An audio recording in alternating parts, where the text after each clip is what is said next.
Good morning, my dear students. I am Shalini, your Hindi teacher here to continue Hindi chapter Buri Kaki. बच्चों, the chapter number is 15 and the name of this chapter is Buri Kaki और इसको लिखा है मुंशी प्रेमचंद जी ने। मुंशी प्रेमचंद जी एक महान साहित्यकार और महान लेखक हैं। मैं आपको पिछली वीडियो में ये सब कुछ बता चुकी हूँ। आज हम इस वीडियो में इस चैप्टर के शब्द यहाँ पर समझेंगे। इसके बाद में आपको उनको अपनी कॉपी में नोट करना है। तो आइए कौन कौन से शब्द आपको इस चैप्टर में करने हैं मैं आपको यहाँ बोर्ड पर एक्सप्लेन करने जा रही हूँ। तो जो सबसे पहला है बच्चों शब्द है वो है प्रतिकूल, यानी कि अगर हम इसका अर्थ निकालेंगे तो मतलब होता है विपरीत, यानी कि उससे उल्टा। नेक्स्ट है सब बात, मतलब झूठे शब्द, ठीक है। नेक्स्ट है विद्वेष, मीन्स होता है बैर, किसी से ईर्ष्या करना, बैर रखना।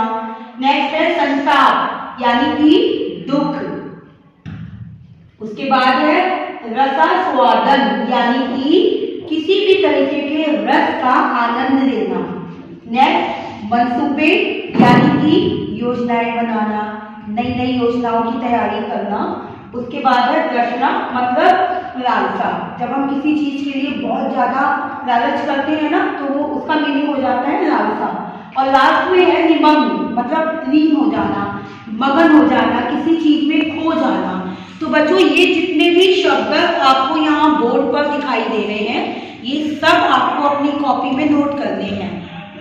बच्चों शब्द के बाद में अब हम इसी चैप्टर के बूढ़ी काकी के अति लघु प्रश्न यहाँ पर समझेंगे और फिर बाद में आप इसको अपनी कॉपी में नोट कर लेंगे। बट अभी इस वीडियो में मैं केवल आपको ये समझा रही हूँ। तो अति लघु में जो फर्स्ट वाला आपका क्वेश्चन है बच्चों वो है बूढ़ी काकी घर वालों के प्रति अपना विरोध कैसे प्रकट करती थी। मीन्स कि जब बूढ़ी काकी को गुस्सा आता था या उसको खाना नहीं मिलता था तो वो ऐसा क्या करती थी कि लगता था कि वो दुखी है या वो गुस्सा में है, ठीक है।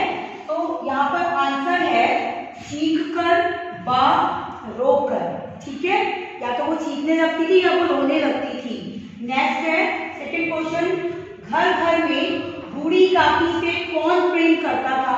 काफी बड़ा घर था बूढ़ी काकी का, बट उनमें से जो एक थी वो बूढ़ी काकी को बहुत प्यार करती थी, उसका नाम बताना है। बुद्धिराम की छोटी लड़की लाडली, ठीक है बच्चों। तो ये जो उनका वो था भतीजा था उसके एक बच्ची थी वो उन्हें सबसे ज्यादा प्यार करती थी। नेक्स्ट है किस बात का उत्सव मनाया जा रहा था। जब बूढ़ी काकी ने देखा घर में बहुत सारे लोग जमा हैं और भट्टी भी है तो वो किस चीज का उत्सव था, वो था मुखराम के तिलक आने का। बच्चों जब शादी किसी की पक्की होती है ना तो एक तिलक का एक प्रोग्राम होता है। तो वो मुखराम क्या है वहां पर उनके भतीजे का बेटा मुखराम, उसके तिलक आने का उत्सव मनाया जा रहा था घर में। नेक्स्ट है लाडली क्यों परेशान हो रही थी। आपने चैप्टर रीड किया, आपने देखा होगा कि जो बच्ची थी वो बहुत परेशान थी। क्यों थी, उसका कारण ये था काकी को बहुत सी पूरियां ना दिए जाने के कारण। बच्चों काकी को भूख लग रही थी और जब उन्होंने देखा कार्यक्रम चल रहा है, खुशबू आ रही थी और वो बूढ़ी हो गई थी। और ये बात आपको स्टार्टिंग से बताई गई है कि बुढ़ापा क्या होता है, बचपन का पुनः आगमन। तो वो काफी कैसी हो गई थी, बूढ़ी जो थी वो एक बच्चे के समान हो गई थी। तो जब उन्हें बहुत सारी पूरियां नहीं मिली तो वो बहुत दुखी हो गई और ये बात जो हमारी छोटी बच्ची लाडली थी उसको परेशान कर रही थी। तो ये बच्चों जितने भी अति लघु क्वेश्चन यहाँ पे आपको मैंने अभी समझाए हैं वीडियो में ये सब आपको अपनी कॉपी में नोट करने हैं। I will send you a picture of this question. Thank you so much. Hope कि आज आपको आपकी वाली क्लास समझ आई होगी। और एक बात और कि हमारे चैनल को सब्सक्राइब और लाइक करना ना भूलें। Thank you.